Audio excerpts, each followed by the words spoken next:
We're live.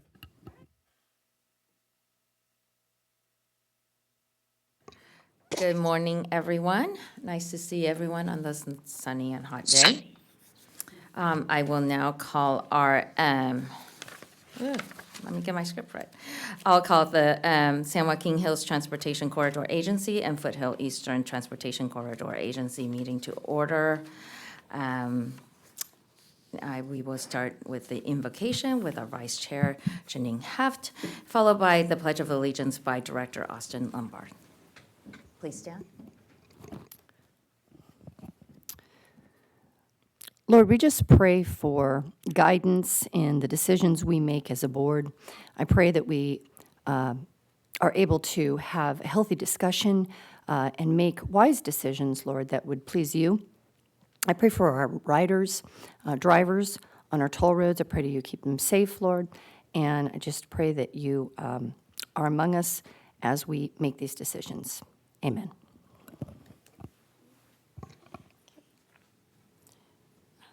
Director Lombard? Madam Chair, it doesn't look like he has joined the meeting as of yet. I'm here. Oh, Please rise if you're able and address the flag nearest to you. Place your right hand over your heart. Ready, begin. I pledge allegiance to the flag of the United States of America and to the republic for which it stands, one nation, under God, indivisible, with liberty and justice for all. Thank you. Thank you, Vice Chair Heft and Director Lombard. Madam Clerk, if you can begin the roll call. Chair Will O'Neill. Vice Chair Heft. Here. Director Connors. Here. Director Hurt. Here. Director Minigar. Present. Director Reynolds. Here. Alternate Miller. Here. Chair Wong. Here. Vice Chair Miller. Still here. Director Beal. Here. Director Chafee. Present. Director Lombard. Here. Director Murphy. Here. Director Trevor O'Neill. Here. Director Voights. Here. Alternate Goebel. Here. Director Kelly. Here. Director Khan. Here. Director Penaloza. Present. Director Taylor. Here. Director Wagner. Here. Director Chamberlain. Chair Will O'Neill. Director Chamberlain. Madam Chair, noting the absence of Chair Will O'Neill and Director Chamberlain, we do have quorum on both boards. Okay, thank you, Madam Clerk. Moving on to public comments. Madam Clerk, do we have any written public comments today? Thank you, Madam Chair. At this time during live public broadcasting, members of the public may address the joint boards of directors regarding any items within the subject matter jurisdiction of the joint boards of directors, but no action may be taken on off-agenda items unless authorized by law. Written public comments received in advance of the meeting will be distributed to the directors. Live public comments shall be limited to 3 minutes per person unless the chair, subject to the approval of the boards of directors, set different time limits. Madam Chair, we have received no written public comments, and we have no live public commenters at this time. Okay, great. Thank you very much. So good morning again, directors. I want to note that the Foothill Eastern Board does have a closed session at the end of today's meeting. Those directors are asked to stay on the Zoom for staff directions as they transition us for what we should be having a short meeting today. As with previous meetings, I ask the directors participating via Zoom to raise their Zoom hand if they have any questions or comments regarding any of the items today. Those participating via teleconference can press *9 to raise your hand. If you have technical difficulty, please text the clerk and they will let me know. Director Voight, you have your hand up. Is there a question?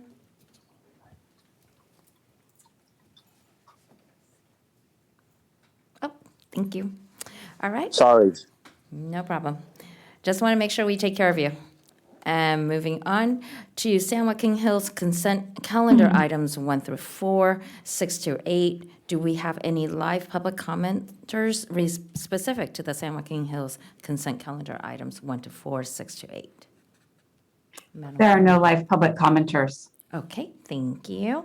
And are there any directors who wish to pull or discuss any items that you don't, as to the consent item? Madam Chair, this is Director Miller, and I'd like to pull item 1 just to register a no vote. Okay, thank you. Oh, Ms. Goebel? Hi, thank you, Chair. I have some questions. I'd like to pull item 6. Number 6, okay, so we have 1 and 6 pulled. Anything else? With that, the chair will seek a motion to move items 2 to 4 and 7 to 8. So moved. Okay, moved by Vice Chair Heft, seconded by Vice Chair Miller. Please vote. Chair Wong? Oh, no, this is San Joaquin Hills. Oh, excuse me, I'm sorry. Chair Will O'Neill? Aye. Vice Chair Heft? Aye. Alternate Goebel? Yes. Director Connors? Yes. Director Hurt? Yes. Director Kelly? Director Khan? Yes. Director Minigar? Aye. Director Penaloza? Yes. Director Reynolds? Yes. Director Taylor? Aye. Alternate Miller?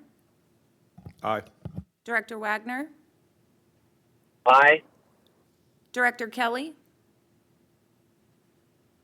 Yes. Madam Chair, the item passes unanimously. Okay, thank you. And as to consent item number 1, the chair will seek a separate motion for that item. Or any discussion on this issue? It's just I pulling just for a pulled no it for a vote. no vote. That was Okay. it. This is Cynthia Connors. I'll move the item. Okay, moved by Director Connors, Second, Reynolds. second by Director Reynolds. Okay, please take a roll call vote. No. No. Kaylee, your mic's off. Alternate Goebel?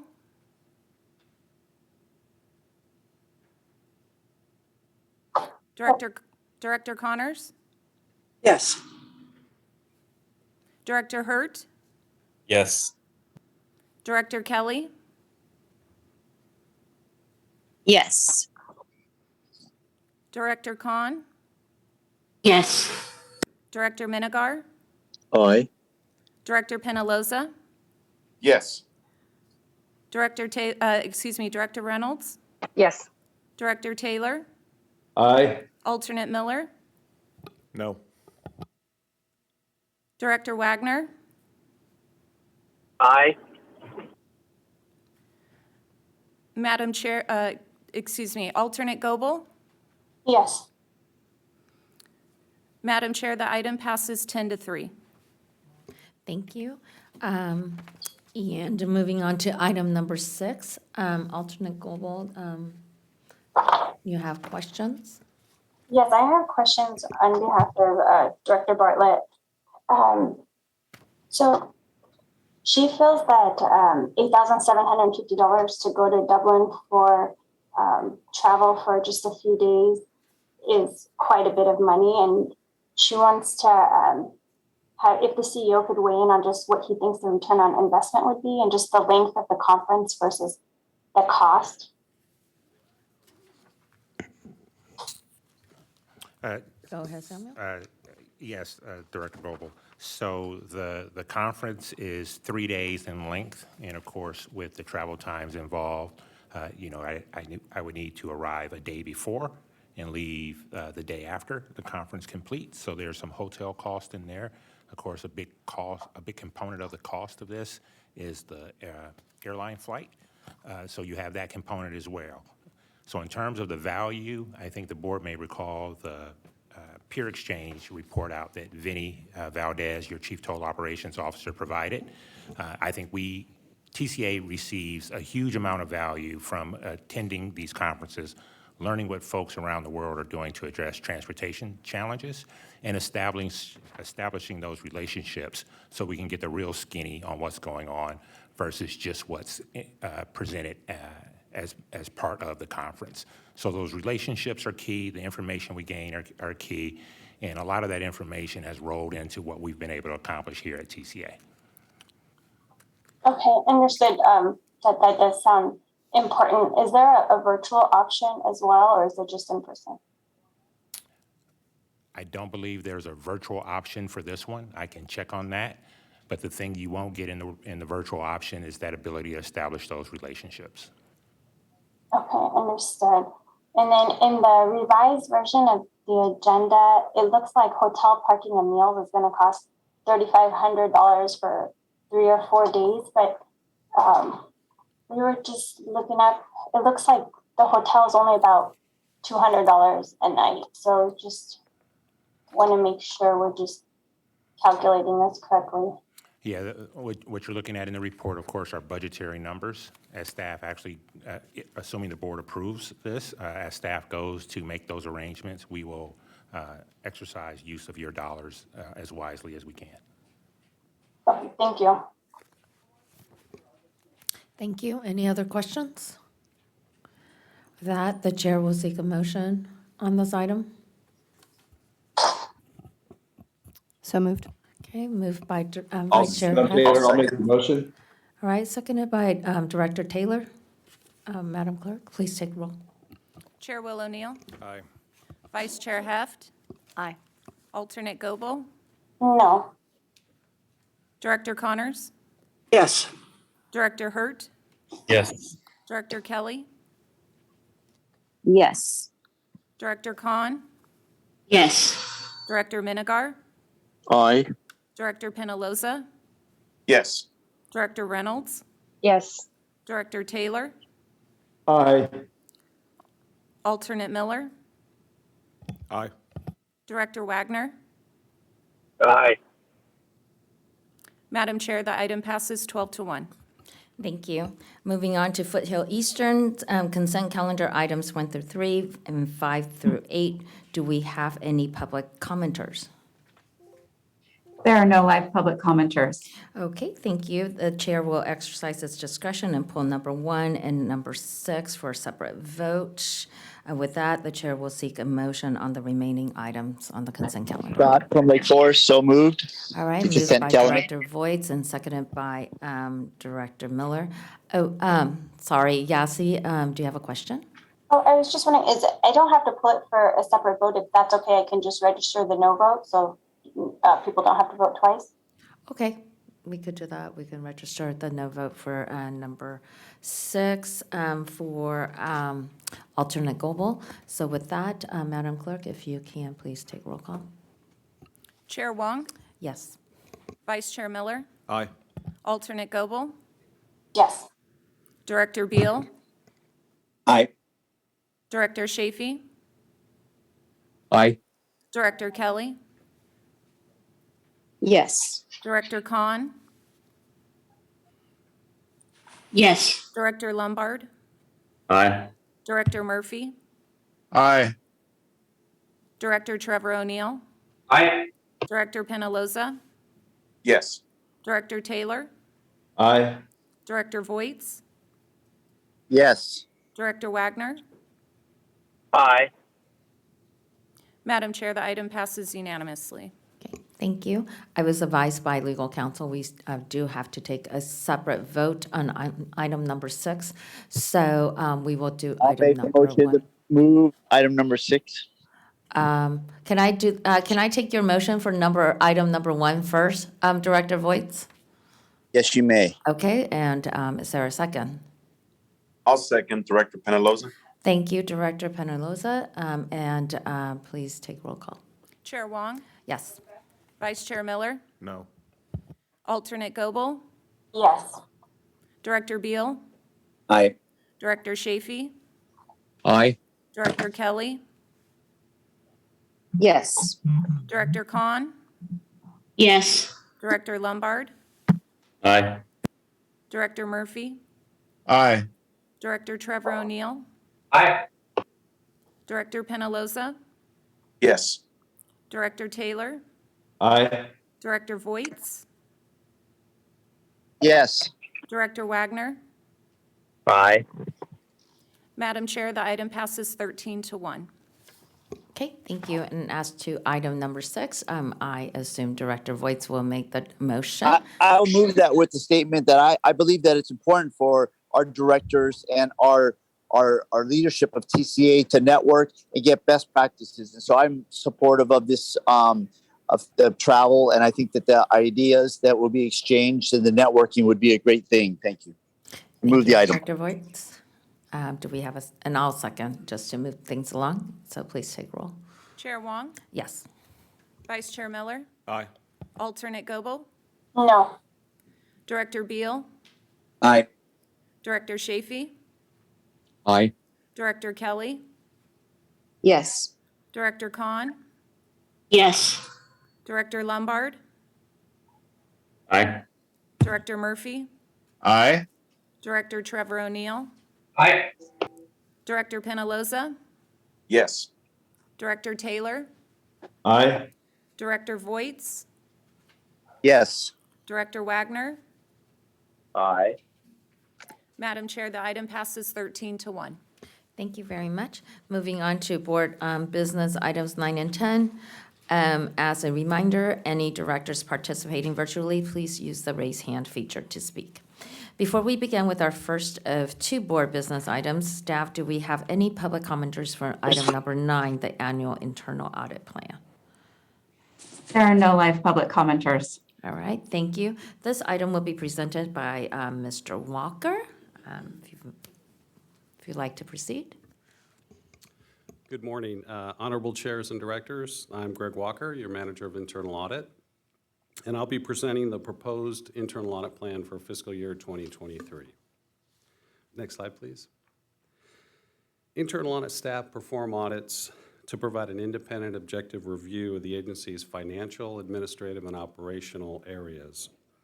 This is designed to identify and mitigate risk, verify compliance with policies and procedures, and facilitate process improvement.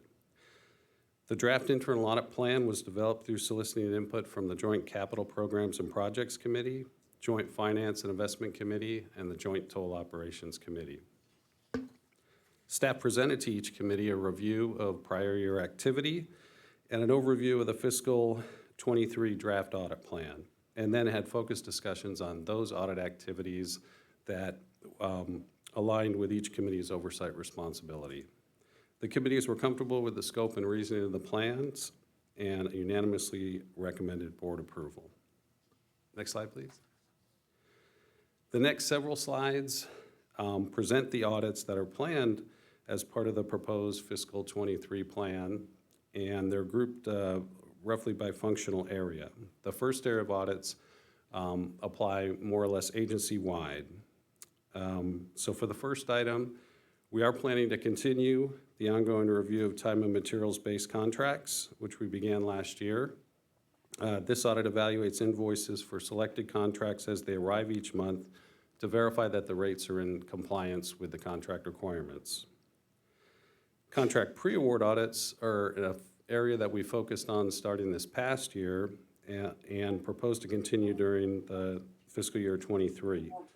And how those work is when a time and materials-based contractor is selected during the procurement process, and prior to the contract approval, we audit direct and indirect labor costs to ensure that they're fair and reasonable. Incurred cost audits are designed to assess if costs incurred to date on a contract are supported and in compliance with the contract requirements. We've conducted these incurred cost audits in the past, and we propose to continue that for fiscal year 23. For the travel and expense reimbursement audit, as you might imagine, we would examine reimbursements for travel and other expenses paid by the agencies, and also review credit card purchases. Basically, we're trying to assess if these activities are in accordance with the travel and expense policy.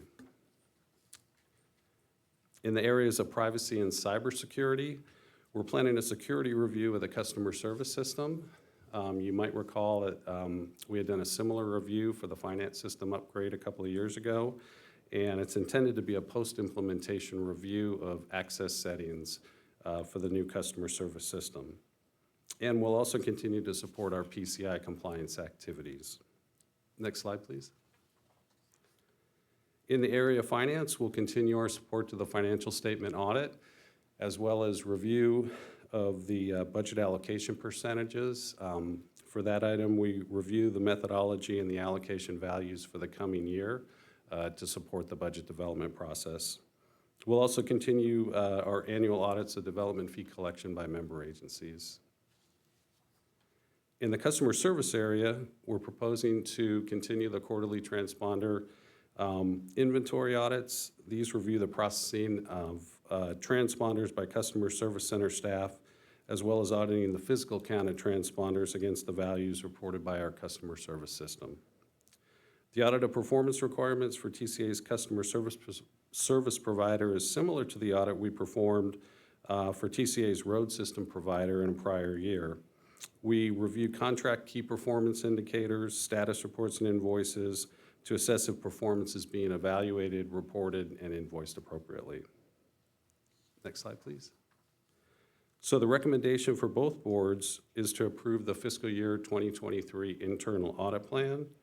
And that concludes my presentation, but happy to answer any questions. All right.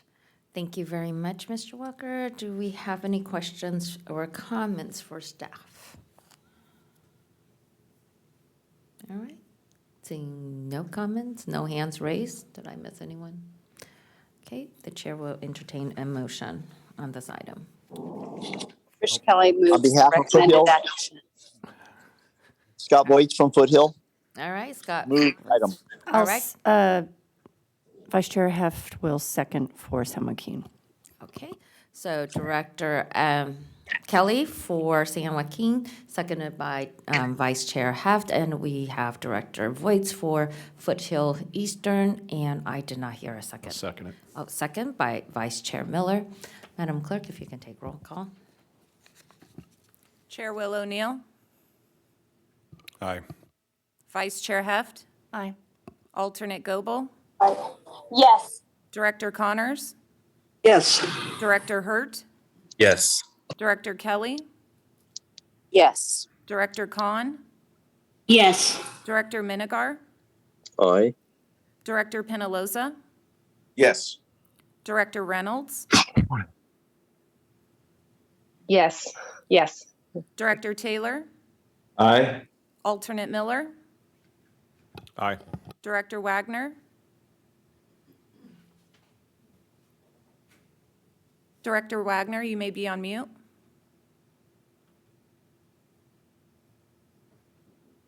Madam Chair, noting the Wagner, aye. Thank you. Madam Chair, this item passes unanimously for San Joaquin Hills. Okay, thank you. Chair Wong, Yes. Vice Chair Miller, Aye. Alternate Goebel, Yes. Director Beal, Yes. Director Chafee, Aye. Director Kelly, Yes. Director Khan, Yes. Director Lombard, Aye. Director Murphy, Aye. Director Trevor O'Neill, Aye. Director Penaloza, Yes. Director Taylor, Aye. Director Voits, Yes. Director Wagner. Aye. Madam Chair, this item passes unanimously for Foothill Eastern. Okay, thank you very much. Moving on to our last business item for today, which is item number 10, the annual investment portfolio review as of June 30th, 2022.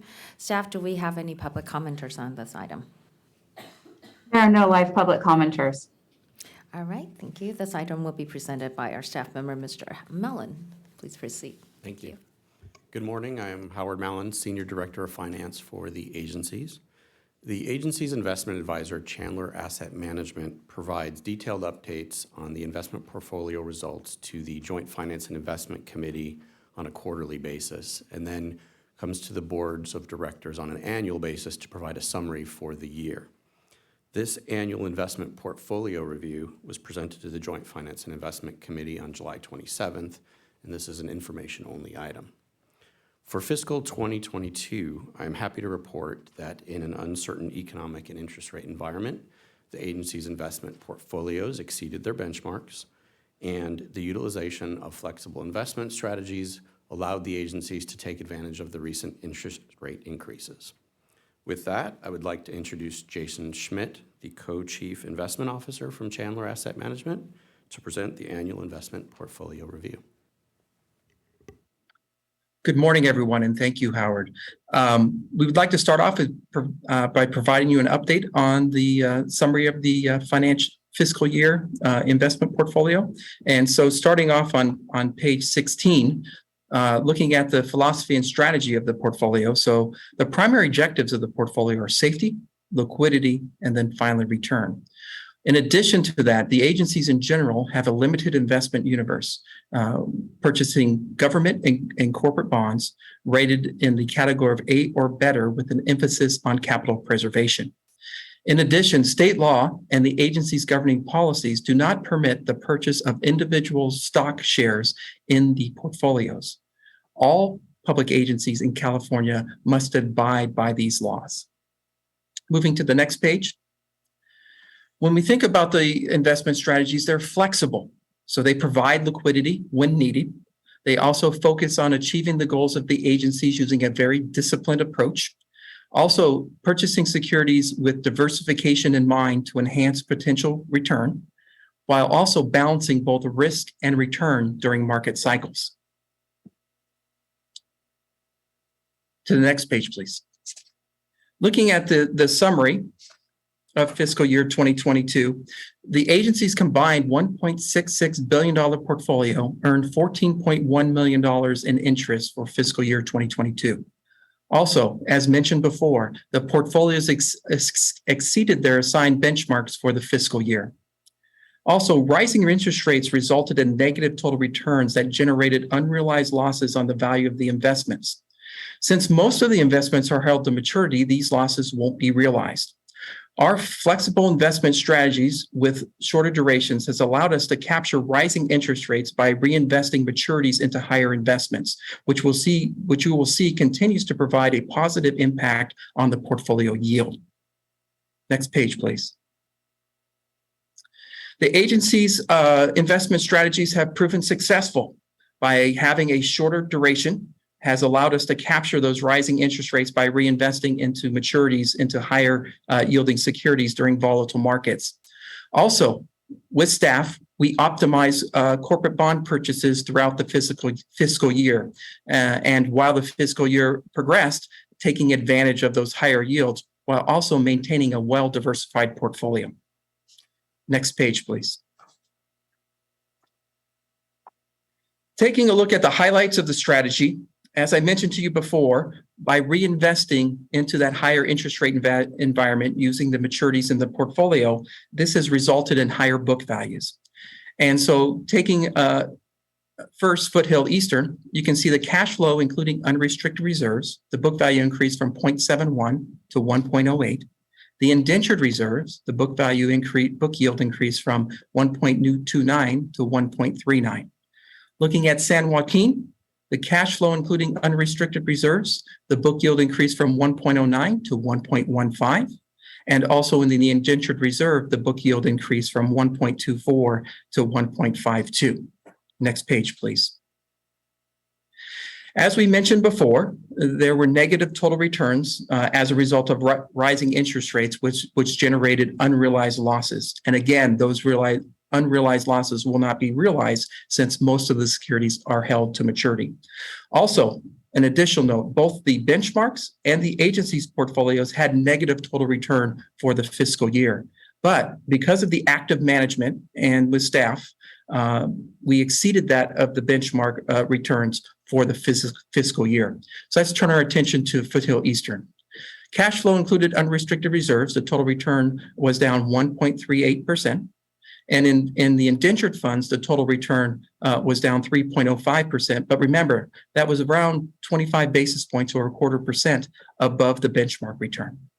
And then looking at San Joaquin, the cash flow, including unrestricted reserves, the total return was down 1.87%.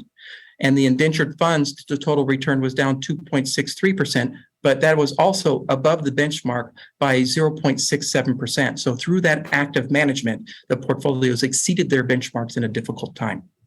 Moving forward to the next page, please. Taking a look at the structure of the portfolios. So the portfolios, the different accounts are put into groups depending upon the sources and uses of those funds. The total market value for the Foothill Eastern portfolio is approximately $834.6 million, so a significant portfolio. You can see the largest categories here are the indentured reserves, which is around $233 million, and also the cash flow included unrestricted reserves, which is approximately $362.5 million. Also, when looking at the current debt service portfolio, you'll notice that that is higher than normal, the amount that's in there. And as previously reported to you by the CFO, the agency paid off some of its bonds early in July 2022 with those funds. Moving to the next page, please. Here you can see the asset allocation for the Foothill Eastern portfolio. And so you can see it's a very well-diversified portfolio using a lot of different types of securities. And I'm going to point out the two largest pieces here. And so U.S. Treasuries are approximately $316.8 million, and U.S. agency securities are approximately $211.1 million, with a total, like I mentioned before, of $834.6 million. Moving on to San Joaquin. Here again, you can see the different accounts in the groups. And again, these are put together depending upon what the sources and uses of these funds are. The portfolio here is approximately $828.5 million. And you can see the two largest categories are other indentured reserves, which is approximately $195 million. And then you could also see the cash flow, including unrestricted reserves, which is approximately $302 million. Moving forward to the asset allocation. Looking at the asset allocation, again, it's a very broad asset allocation using multiple types of securities in order to achieve the goals of the agency. Here, the largest categories of investments are U.S. Treasury securities, which make up approximately $457 million, and then also corporate bonds, which make up $101 million. And then moving forward from there. Taking a look at the future. So again, when we look at the portfolio, one of the things that we mentioned before was using a very disciplined approach. So really targeting our duration between 90 and 100% of the benchmark. We think that this is an optimal range to have the portfolios in and to ensure that we achieve the goals of the agencies. Secondly, really purchasing securities across the yield curve to lock in higher rates while also maintaining the flexibility and diversification within the portfolios. Also evaluate all opportunities permitted by the agency's investment policies for the inclusion of the portfolio. As you saw before in the pie graphs, you can see that we're using all the different tools in our toolbox or the different types of securities in order to achieve the goals of the agencies. And then finally, take advantage of new security offerings and also changes in individual issuers. This year, we had a couple of different issuers that were actually upgraded into our investable universe. And so we have purchased those securities in the portfolio to enhance the overall return. So continue to look for those different types of opportunities. And with that, I can take any questions that you may have. Okay, thank you very much. Are there any questions from directors? Okay, no questions? Well, good job. Thank you very much for the hard work that our staff has done to make sure that we remain in really good financial shape despite current economic situation. So this is informational item. Do we need to take a motion? No. Okay, great. So thank you very much. So with that, we will move on to our CEO report. Mr. Johnson? Thank you, Madam Chair. A couple of items just to update the board on. So last week, the agencies hosted a group of our future transportation leaders, engineers, and urban planners as part of the WTS Orange County's 2022 Transportation Academy. The Transportation Academy is an annual 2-week immersive program that exposes undergraduate and graduate college students to different facets of the transportation industry. This year, we hosted 25 students from as near as UC Irvine and as far away as Old Dominion University in Virginia. The students got to learn from some of the agency's dynamic and talented female leaders, including Deputy CEO Valerie McFall, our CFO Amy Potter, our Director of Design and Communications Design and Construction, sorry, Juliet. Juliet Sue, our Director of Communications, Lori Olin, and Virginia Gomez, who helps with our environmental planning efforts. TCA has participated in the Transportation Academy since its first class in 2009, so it's an ongoing activity. Secondly, when you're out driving on the 133 and 241 toll roads, you'll notice that the damage caused to the Tomato Springs and Orange Grove Mainline Toll Plaza buildings by the 2020 Silverado fire, that those damages have been repaired. And while those repairs were being made, we took the action to incorporate additional fire prevention measures based on recommendations from the Orange County Fire Authority. We will be publishing a blog post about our wildfire mitigation efforts soon, and a link will be emailed to you when this is published. That's all I have, Madam Chair. All right, thank you very much. We have, moving on to board chairs, reports and new business. Chair O'Neill, anything? I have nothing, thank you. All right, Vice Chair? Yes, I actually do have something. I just wanted to share with my fellow leaders here and the rest of the directors and everyone that this is the first time I've been here live at a board meeting in some time, and I have to tell you, it feels great. It's very normal, and I just remember walking in, you know, someone had to let me in, that was the only difference, but I remember walking in and going up the elevator going, is this déjà vu? I've done this before. And, you know, sitting down and seeing everyone, and, you know, I have to say, being online is extremely convenient. You've got your coffee, you're sitting in your pajamas, you don't even have to go on camera.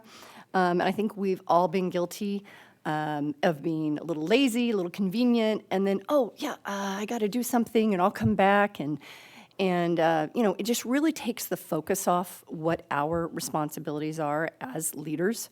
And I think, you know, like I said, we've all been guilty of that, myself included.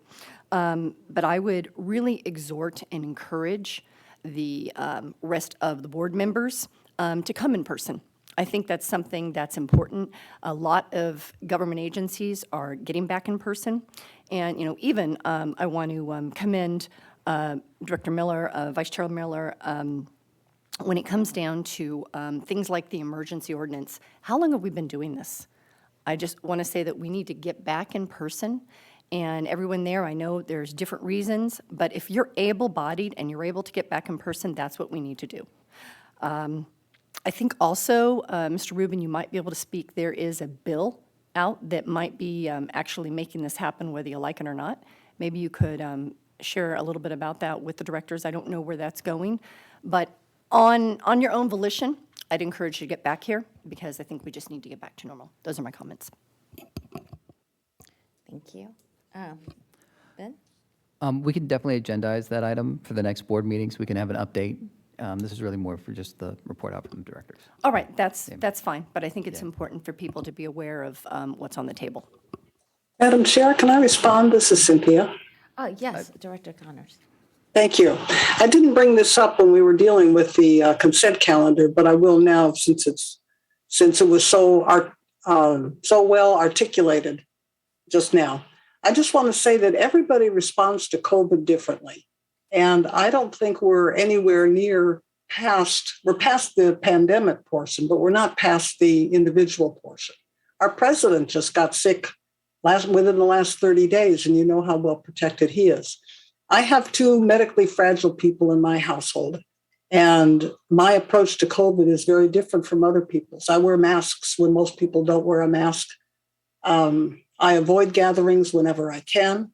And I have found it a real blessing to be able to attend meetings via Zoom.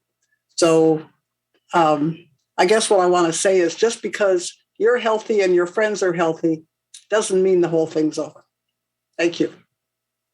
Thank you, Director Connors. I think, Mr. Rubin, you can share with us the bill number on the Brown Act. Yes, that's amendment. Assembly Bill 2449. And I do just want to caution that we don't get into any real debate or discussion on this. This is just to report out. The debate or discussion happens during that agendized item. Thank you. Thank you. All right, thank you, and I appreciate your comments, Director Connors. All right, thank you. Well, my report is that as your SCAG rep, I want to invite you to the 33rd Annual Demographics Workshop, Forecasting the New Normal, which will be held on September 14th and September 21st from 1:30 p.m. to 4:45 p.m. You can choose either day. It's not a two-day workshop. And this particular workshop will be really important this year. Mainly, it's really focusing not just on housing, but it's also looking at mobility and employment in our region as we enter this post-COVID world, and how we're doing. And this is important as many of the jurisdictions are facing RENA issues, and we're getting ready to do our transportation plan. For the next LTP. These demographic data are important in how we do our regional planning in both transportation and housing. So I encourage directors to attend. I've attended it several times in the past few years and have always found it very helpful. But this year will be very important as we look at the uncertainty that we're facing economically, as well as the housing pressure in each of our jurisdictions are facing. And one of the new topics that they're looking at is also the impact of remote work, and how that will play into housing and mobility. So I really encourage you to if you can, make the time to attend one of the two workshops that's available.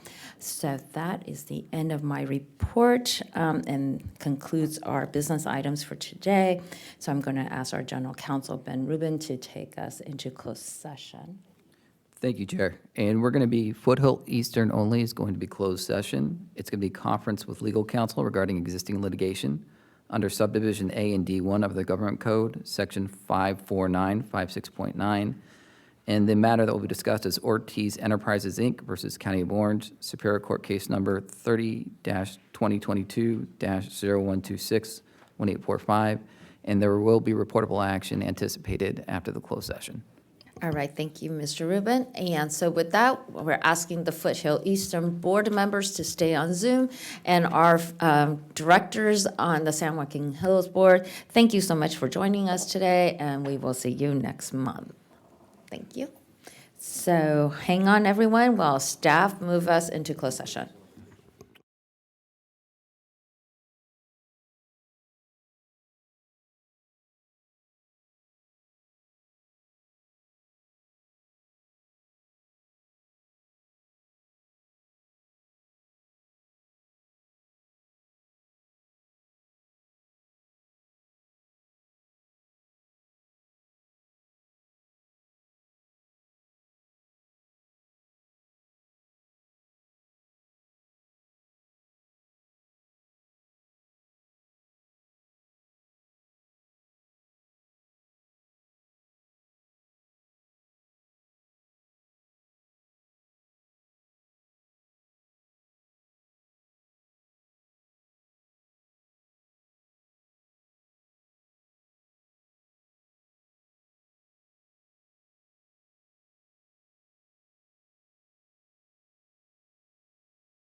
Thank you.